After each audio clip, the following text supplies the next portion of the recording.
The more compact is development, the more people and more economic activity you can accommodate in a particular space, the more scope there is for preservation of open space and rural character. And obviously that's of extraordinary importance to the people of Howard County. You can see that in the county seal, for instance, so sort of the importance of that rural heritage. People want to embrace that, continue to embrace that, and that's considered part of the quality of life of Howard County. Well, the only way to retain that is to avoid sprawl, and the only way to avoid sprawl, because in Central Maryland we are going to add population whether people like it or not, the only way to avoid sprawl is through ambitious compact development.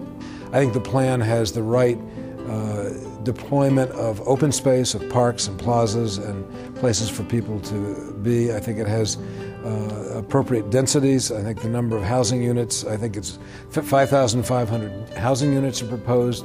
Sounds perfectly reasonable. And in fact, my worry in many of these makeovers, and I include Columbia in this, is that the densities can be too low.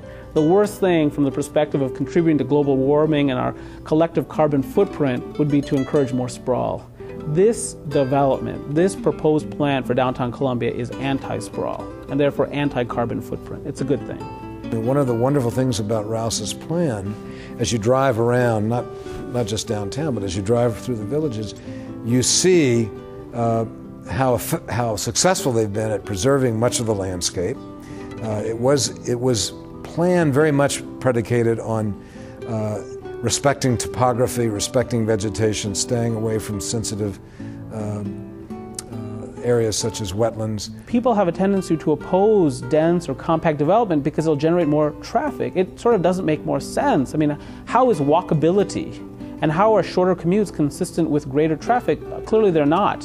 And as a society, that's sort of where we want to head, I think, is less reliance on foreign energy, less reliance on energy overall. And that's to reduce our carbon footprint and for other reasons as well, including financial reasons. Compact development allows us to do that. More sprawl does not.